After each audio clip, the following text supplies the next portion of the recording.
So, should you play Skyrim? Well, yeah. So I haven't played Skyrim for a few years at this point, and one of the main things that surprised me about the game that I didn't remember standing out to me was how much I just liked its open world. Like, I've probably played a lot of open worlds since I originally played Skyrim, and a lot of them have been pretty boring, really. Like, yeah, there is an open world. You can run around in it, or you could just be annoyed as you drive from one location to the next, as the open world is literally just there to slow you down and get in the way. That's how a lot of games I've played lately feel like. Well, Skyrim's open world, what actually felt like it was worth exploring. Like, at any point I could just stop doing quests and just wander around, finding items, increasing my XP and whatever. There's a lot of other open world games, you literally just go from quest to quest and there's like nothing else to do. And that gets pretty tedious when every game is like that. But I don't remember Skyrim's open world being all that special, but it kind of was. Like, just looking at the compass and going from question mark to question mark, exploring different ruins and randomly coming across side quests and unique items and whatever. It was just kind of refreshing playing an open world that you could just wander around in and not just be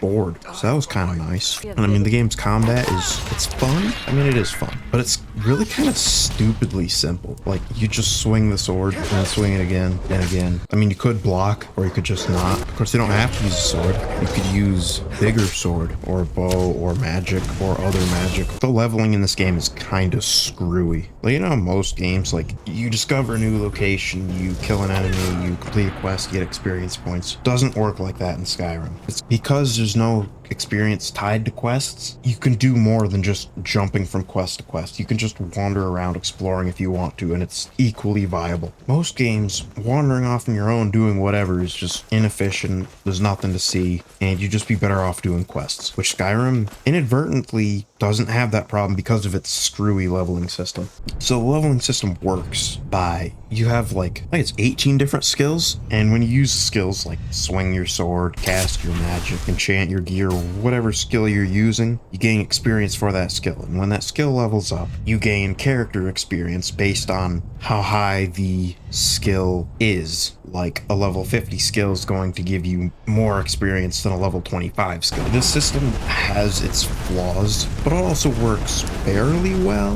But one of the biggest issues is, depending on what skills you train, you can run into the Draugr training effect, which, if you haven't heard of it, it basically amounts to, when you level up, the enemies level up. So if you're leveling up and not getting stronger in the process, like you just maxed out your pickpocketing skill, well, all the enemies are stronger, and you're just as strong as you were like 8 levels ago, and you'll find yourself outclassed. Enchanting is probably the most busted one, because, well, I mean, it's a pain to level, but when you just stack tons of different enchanted effects, they can become very powerful, especially in combination with other skills. Like, you max out smithing, and then you put fortify smithing on 4 different pieces of gear, and all of a sudden you upgrade your armor and it has like somewhere around 2.5 times the armor it originally did. And then you can stack like 4 fortify destructions, so then you could just fling magic all over like crazy. On the other hand, so you could do like one-handed swords and just enchant fortify one-handed on all your gear and just end up doing a ton of damage. Of course, you can't hit anything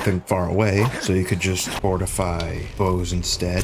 Anyway, you can use enchanting on basically anything to make it more powerful. And this game has a ridiculous amount of side content. Like, for every 1 side quest you complete, you get like 2 or 3 more. Like, they're freaking everywhere. And then on top of that, you got miscellaneous tasks, which are less interesting, more generic. They're kind of just go there, kill enemies, or go there, talk to that person, and then they give you a real quest. But most of the side quests are somewhat interesting. Like, they don't necessarily have branching paths or anything, but usually I read the quest description, I'm like, yeah, I could check that out, to the point where I've actually never gotten more than maybe halfway through the main story, because I always get distracted running around doing side quests or the DLC, or get focused on leveling my character, and all of a sudden I don't even remember what quest was the main quest anymore, and I don't care enough to figure it out. And I mean, the amount of different ways you can build a powerful character is kind of insane, or it's balanced in how many different ways it's busted, because like, you can make basically any build powerful if you build it right. Of course, some skills are more useful than others. Like illusion and conjuration, they both can be good,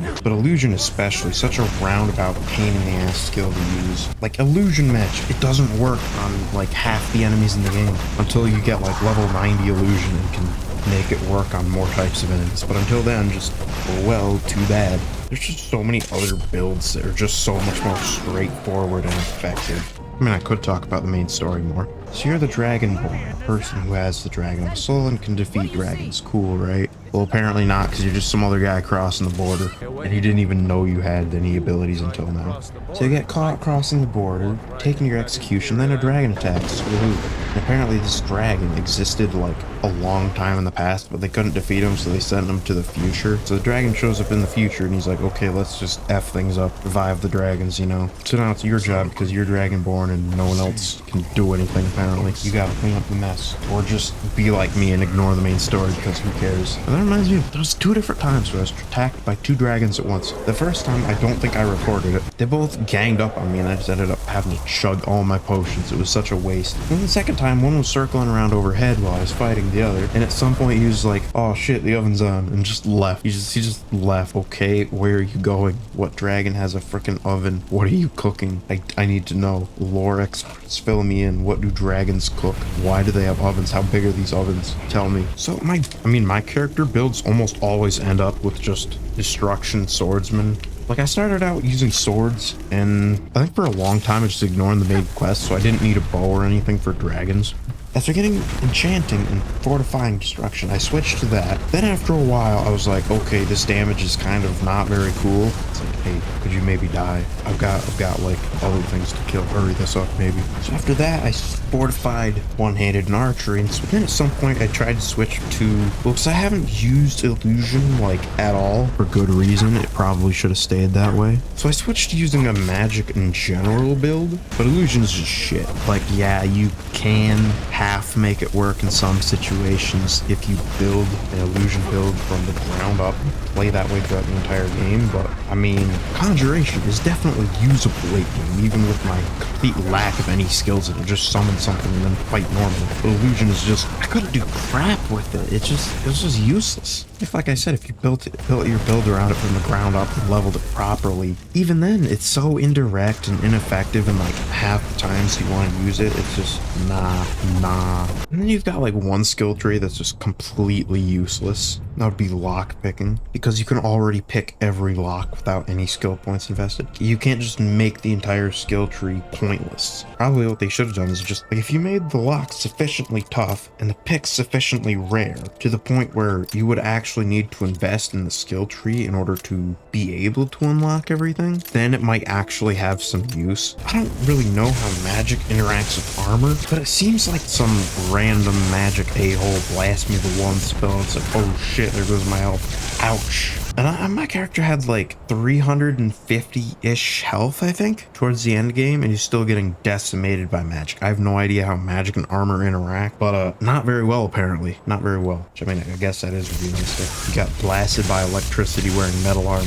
Yeah, it's not gonna help too much. You get fucking hit with a flamethrower in metal armor. Probably not gonna help very much either. The cold, though, I mean, I feel like ice magic wouldn't be as effective. I mean, depends on how cold it is, right? I don't know. I mean, getting set on fire, yeah, that would fucking hurt. But having really cold air blowing at you, I don't know. How cold is this cold air, though? Somehow I just feel like flames would just be more effective. Yeah, really, as far as destruction magic goes, fire is the best because it does more damage. Sparks, well, I guess it's electric. Well, sparks is the name of the spell, but I guess it would be electric damage. That doesn't sound... lightning? Lightning magic, yeah, that sounds better. That's good against mages, and then ice is just... well, it's kind of just shit. All the Nords have like a 50% resistance to ice magic. And then it helps drain stamina, but like, you could just kill them faster with fire magic. It doesn't make much sense. Though I think the biggest reason that I never actually end up completing the game is once you get to like, say, level 50-ish or higher, you just get to the point where you've kind of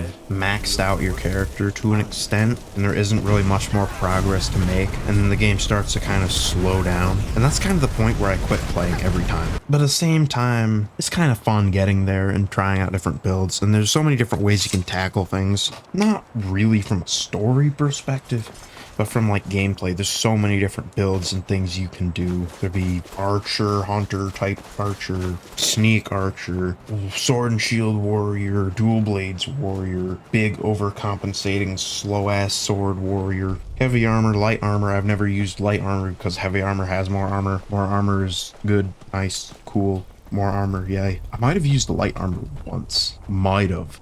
Might have. But yeah, it's a fun game. You can do a lot of different things with the gameplay, different types of mages. There's like a whole slew of different builds that all just make the best use of every skill. And like I said, it's balanced in how every skill in some conceivably way can become overpowered. So yeah, should you play Skyrim?